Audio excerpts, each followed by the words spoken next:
Olá, gente. Graça e paz vos sejam multiplicadas. Sejam bem-vindos ao nosso canal Cris Vilar.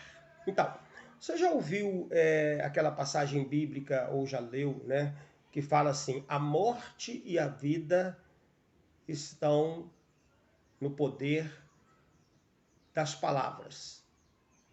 A morte e a vida estão no poder das palavras, ou seja, você fala, você verbaliza e com isto você gera vida ou morte. Está lá em Provérbios, no capítulo 18, versículo de número 21. O que acontece, meus queridos? Nós estávamos falando no vídeo anterior sobre a congruência, né? Quando nós falamos de comunicação, nós precisamos considerar o conjunto de fatores que contribuem ou que comunicam quando nós queremos transmitir um conselho ou uma mensagem. O que acontece, eu até anotei alguma coisa aqui, é que a maioria de nós não sabe ou não leva em consideração que o que nós verbalizamos transmite muito pouco daquilo que nós queremos dizer, ok? Apenas, de todo o conjunto, apenas 7%. 7% é ouvido e entendido daquilo que você verbaliza quando quer transmitir uma mensagem. Já imaginou a gravidade disso? E aí nós temos um outro componente na comunicação, que é o tom de voz, tá bom? O tom de voz, ele diz 38% da mensagem que nós queremos transmitir. Olha que interessante. Você fala e pensa que já foi o suficiente, pensa que já transmitiu a mensagem, só que você inconscientemente leva a mensagem, utiliza um outro mecanismo para transmitir a mensagem com o seu tom de voz, por exemplo. E ele sai naturalmente, né? Se você ficar nervoso, dificilmente você vai falar num tom moderado. Não é verdade? Isso é indiscutível. E existe um outro componente da comunicação, que é a comunicação não verbal. Aquilo que você não fala, aquilo que você não verbaliza, aquilo que você não transmite, nem verbalizando, nem utilizando o tom da sua voz. Mas você transmite, é um componente que contribui na transmissão da mensagem, que é as expressões não verbais, ou seja, como você gesticula, o franzir da testa, ok? Enfim, as caras e bocas que a gente faz transmite também a mensagem. Quando nós estamos comunicando, nós precisamos ter um grande cuidado, porque com o nosso consciente a gente verbaliza, mas com o nosso inconsciente nós utilizamos as expressões corporais para reforçar ou para tornar mais clara ou para tornar mais verídica ou inverídica, verdadeira ou falsa, aquele recado que nós queremos transmitir com a nossa boca. Por que de vez em quando você vê em famílias, às vezes, briga de casais, discussões, né?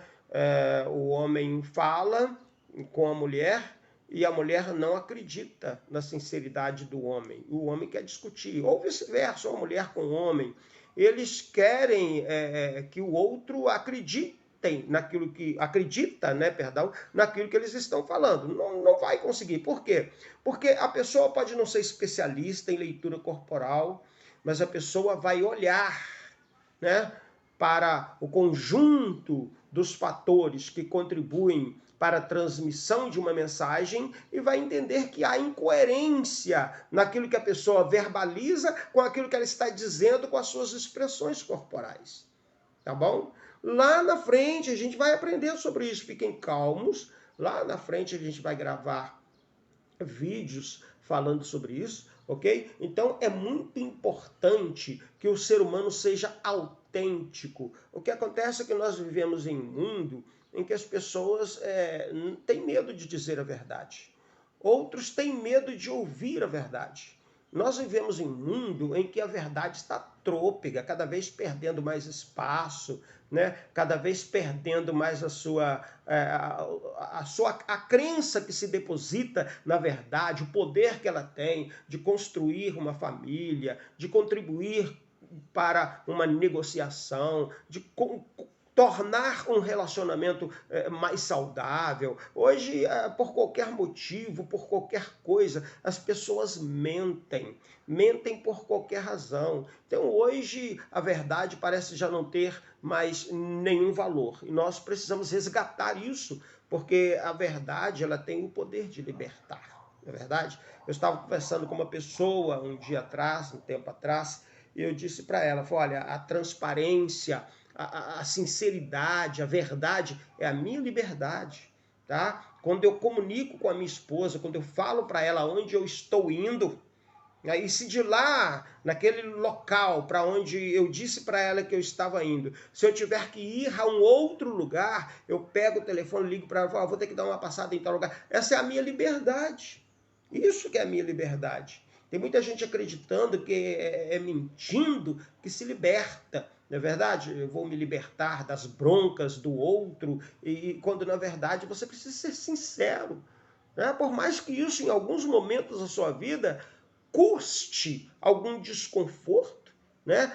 Traga algum desconforto para a sua vida, mas a liberdade, se você é uma pessoa franca, verdadeira, ninguém jamais poderá te tirar. Agora, é óbvio, a gente não vai usar a verdade como desabafo.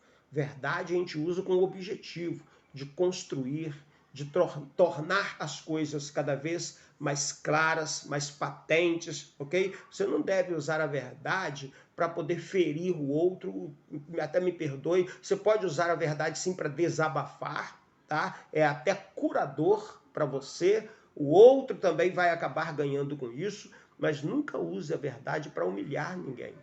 Nunca use a verdade para poder rebaixar ninguém. Use a verdade com o objetivo de construir, com o objetivo de promover a edificação, tanto sua quanto daquele que está ouvindo a verdade que você tem para dizer, ok? Então, não subestime quem quer que seja. Não subestime a pessoa mais simples, mais humilde, que você, no seu juízo, vai entender que ela é a mais simples, a mais humilde. Não tente falar uma coisa que não reflete a verdade daquilo que você quer dizer. Porque, sem dúvida nenhuma, as pessoas não saberão como, mas elas irão perceber que você não está sendo sincero com elas. Ok? Então, deixa aí o meu conselho para vocês sobre a questão da comunicação. Ela tem o poder de vida, ela tem o poder de morte, justamente porque nós não possuímos, a maioria de nós, não possuímos a habilidade da comunicação. E isso é algo que nós precisamos aprender urgente, ok? Já viu pais que falam, às vezes com o vizinho, vai desabafar com alguém, dizendo, eu já cansei de falar com meu filho. Você falou, mas não comunicou, tá? Com a sua esposa, com o seu cônjuge, vamos colocar assim, né? Com o seu cônjuge, você já cansou de falar, mas nunca parou para se comunicar, tá? Ninguém está interessado nos seus sermões. As pessoas estão interessadas no seu afeto, no seu carinho, que você deixe muito claro para todo mundo que o que você vai falar tem como finalidade ajudar e jamais atrapalhar. Agora, não precisa sair por aí falando, eu quero ajudar. Não, as pessoas irão perceber com o tempo, tá? Quando elas ganharem quando você ganhar a confiança delas, quando você passar mais tempo com elas, quando elas perceberem que você tem coerência com aquilo que você fala e aquilo que você vive, com aquilo que você fala e com aquilo que o seu corpo expressa quando você está falando. Tudo isso é com o tempo, não é da noite por dia. Você não vai chegar hoje, você que talvez quer começar uma jornada de abençoar pessoas, de atuar ministerialmente em uma área que vai precisar de credibilidade. Isso não vai acontecer de hoje para amanhã, tá bom? Outra coisa, você não exige que as pessoas confiem em você. Isso não existe, não funciona. No próximo vídeo, nós estaremos falando sobre isso. Como funciona a questão da confiança. Tem gente que fala, você tem que confiar em mim. Não, eu não tenho que confiar em você. E nem você tem que confiar em mim. Existe um caminho, existe um processo, tá? Existe toda uma questão por trás de uma confiança. Existe algo que precede a confiança que eu deposito em você ou que você deposita em mim, ok? Deus abençoe vocês, em nome de Jesus. Até o próximo vídeo aqui no Eucris Vilar.